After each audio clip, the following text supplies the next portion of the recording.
আমেরিকার ফিলাডেলফিয়াতে একজন বাংলাদেশিকে গুলি করে হত্যা করা হয়েছে। তো এখন এটাতে অনেক ধরনের কথাবার্তা ছড়াইতেছে। কেউ বলতেছে তার দোকান ছিল। হয়তো দোকান থেকে কারো সাথে সম্পর্কের বৈরিতা থেকে এটা হইতে পারে। আ কিন্তু মানে এক্সাক্টলি কি জন্যে, হ্যাঁ? এটা পুলিশও ক্লিয়ারলি বলে নাই এবং আ এখনো জানা যায় নাই। তো আমি এই ভিডিওটা কেন বানাইছি? আমি এখানে কিছু জিনিস বলতে চাই। ১ম কথা হইলো, প্রবাসে যারা আছেন, বিশেষ করে আমেরিকা, ইউরোপের মতো দেশগুলাতে আপনারা যারা আছেন অথবা যেকোনো দেশে আপনারা চেষ্টা করবেন মানুষের সাথে কম ঝামেলায় জড়াইতে। কারণ এটা আপনার দেশ না। এটা হচ্ছে নাম্বার 1। নাম্বার 2 হলো যারা গ্যাস স্টেশনে কাজ করেন, হ্যাঁ? বা বিভিন্ন রকমের আ স্টোরে বা শপে কাজ করেন, প্লিজ কাস্টমারের সাথে কোনো খারাপ সম্পর্ক তৈরি করবেন না। হ্যাঁ? কাস্টমার আসবে, কাস্টমার যাবে। দোকানে যদি আইসা যদি ৳২-৳৪ র জন্য তর্কাতর্কি করে, হ্যাঁ? দেখেন দোকানে কোনো সমস্যা হইলে মালিকের আপনার ইন্সুরেন্স করা আছে। তো মালিক এইটা কোনো না কোনোভাবে ম্যানেজ করে নিবে। ইনফেক্ট যদি এমনও হয় যে কোনো কিছু আপনার কারণে গেছে, দরকার হলে আপনার বেতন থেকে কাইটা নিবে, হ্যাঁ?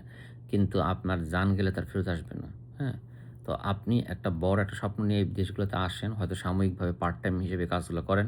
তো এই সময়টাতে আপনার মেক সিউর করতে হবে আপনি কারো সাথে কোনো রকমের বিবাদে জড়াবেন না। কারণ এটা আপনার জন্য কখনোই ভালো কিছু বয়ে আনবে না। দেশে আপনার পরিবার আছে, সবাই আপনার জন্য অপেক্ষা করে।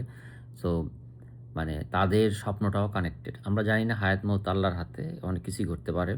কিন্তু সাবধান থাকা ভালো। তো আমি অনুরোধ করব যে বা যারা গ্যাস স্টেশনে কাজ করেন, দয়া করে আপনারা কখনোই মানে মালিকের চোখে ভালো হওয়ার জন্য যে মানে রেজিস্টার বাঁচাইতে গেছি বা কারো সাথে মারামারিতে জড়ায় গেছি, না এগুলো করবেন না। আসলে ভাই লয়ে যা। হ্যাঁ? কারণ যান বাঁচানোটা আগে বেশি ইম্পোর্টেন্ট। হ্যাঁ? আর আগে যেটা বললাম যে এইসব গ্যাস স্টেশনের আ মালিকদের ইন্সুরেন্স করা থাকে, সিসি ক্যামেরা থাকে। পুলিশ এসে ভেরিফিকেশন করবে। পরবর্তীতে এগুলো যা প্রুফ দিয়ে সে ইন্সুরেন্স দিয়ে সে তার লস কাভার করতে পারবে। এটা নিয়ে আপনার চিন্তা করতে হবে না। হ্যাঁ? আপনি চিন্তা করবেন আপনার ব্যাপারটা। আপনার নিরাপত্তা সবার আগে জরুরি।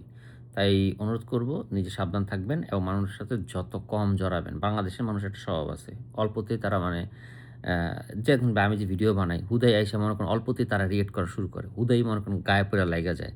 জাস্ট ইমাজিন এটা যদি আপনি বাহিরে করেন আপনার জাস্ট মেরে ফেলবে। আমি না হয় ২ টা গালাগালি করে থেমে যেতেছি। আমার মতো অনেকে হয়তোবা চিল্লাপাল্লা করে আবার থেমে যেতেছে। কিন্তু আপনি তো এদেশে এসে পারবেন না। তো এই অভ্যাসটা পরিহার করেন। মানে হুদাই মানুষের উপরে মানে বিনা কারণে লাফ দিয়ে যাবেন না। হুদাই আর্গুমেন্টে যাবেন না। হ্যাঁ? যেটাতে আপনার কোনো অংশগ্রহণই নাই। হুদাই আপনি মনে করেন এখানে বামার ঢুকায়া কোনো কিছু করবেন না। এটা একটা বাজে অভ্যাস। এটা থাইকা যায়। পরবর্তীতে দেখবেন যে আপনি মানে নিজের মানে বিনা কারণে মানুষের লাইফে ইন্টারফেয়ার করতেছেন। But not everybody is equal. সবাই শুধু গালাগালি করে বা রাগ করে বা চুপ করে শোবে না। কিছু মানুষ আপনাকে মনে করেন মার্ক করে। মার্ক করে হয়তো মেরেও ফেলবে। সো এই সিলি বিষয়গুলো হয়তো শুনতে মনে হয় খুব সিলি, কিন্তু এটা মাথায় রাখবেন যে মানুষ এত সহজে এই ছোট বিষয়গুলোকেও ছাড় দেয় না। So be careful. মানুষের সাথে বিনা কারণে বিবাদে জড়াবেন না।